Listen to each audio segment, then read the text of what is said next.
हामीसँग क्वेसन रहेको छ न्युटनलाई डाइनमा कन्भर्ट गर्नुस्। डाइन भन्नाले के हो? सिजिएसमा। हामीसँग एसआई सिस्टममा रहेको छ, यो गिभनलाई हामी सार्दैछौँ त्यसमा सिजिएस युनिटमा कन्भर्ट गर्दैछौँ। यसको लागि सबैभन्दा पहिला हामीलाई गिभन के दिएको छ त? फर्मुला के हो? एमएलटी एमएलटी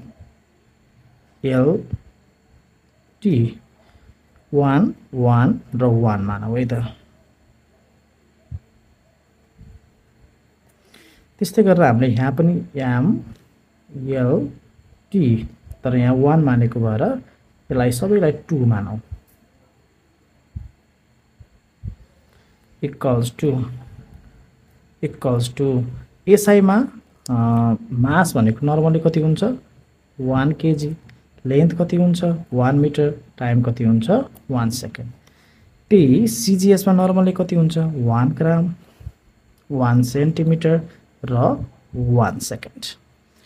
अनि हामीलाई यो दुवैमध्ये दिएको भनेको एउटा चिज दिएको छ, यान 1 equals to 3।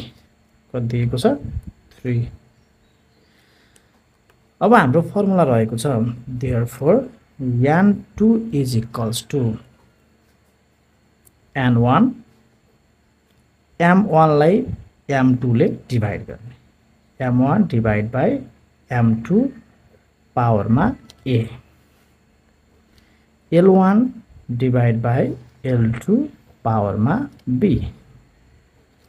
t1 divide by t2 पावरमा c। n1 भनेको यहाँ 3 दिएको छ, m1 भनेको नर्मली 1 केजी थियो भने m2 भनेको 1 के थियो? ग्राम।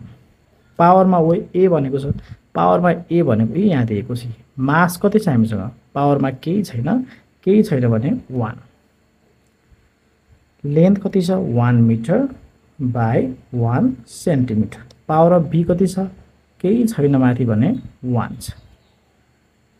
t1 कति छ हामीसँग? 1 डिभाइड बाई 1 सेकेन्ड नै भयो, यसको त केही गर्नु परेन। पावरमा कति छ? -2।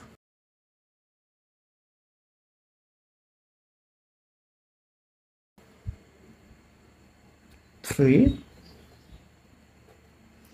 अब हामीले चेन्ज गर्नुपर्ने सिजिएसमा हो। सिजिएसमा चेन्ज गर्नुपर्ने हो भने 1 केजी को सिजिएसमा त कति हुन्छ? 1000 ग्राम हुन्छ, डिभाइड बाई 1 पावरमा 1 छँदैछ। 1 मिटर भनेको त फेरि 100 सेन्टिमिटर हो, डिभाइड बाई